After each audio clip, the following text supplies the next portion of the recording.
पहड़ पाई हुई नाही दला चकटा पहड़ पाई अघटन चर्चा को खंडन कले आईन मंत्री। स्वाभाविक समय नीतिकांति सरिबा परे पहड़ पड़िथिला।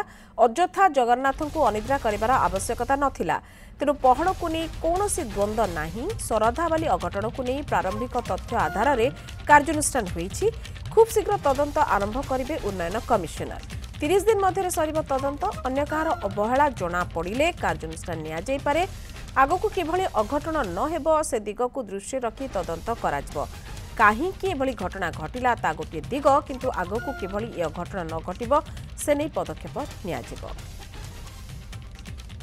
देखो जो अवहेला कारणरू सेठी एभली घटना घटिला सेथिरे जहाँ प्राइम फेसी थिला से घटना बाबद रे से आधार रे जहाँ जहाँ निष्पत्ति निया जिवा कथा जहाँ जहाँ दंड विधान करा जिवा कथा काली से प्राथमिक तथ्य आधार रे सेतक कर दिया जाइछि एवं ताकू आहुरी सविशेष भाव रे ताकू अनुशीलन करिवा एवं आगु को जेमिति से भली घटना केबे नहबो सेही प्रक्रिया को आखि आगे रखिक तदंत करा जाउछि एवं डेवलपमेंट कमिशनर तार तदंतर दायित्व नैचंती से कौन आवश्यकता अच्छी जो जहाँ फल कि भविष्य में एभली स्थिति केबे नहब से कथा को भी से संपूर्ण रूपे तदंतर परिसरभुक्त रही से तदंतर रिपोर्ट आसिला परे से अनुसार सरकार ताकू कोभली भाव तार इम्प्लीमेंटेशन हम चिंता कर।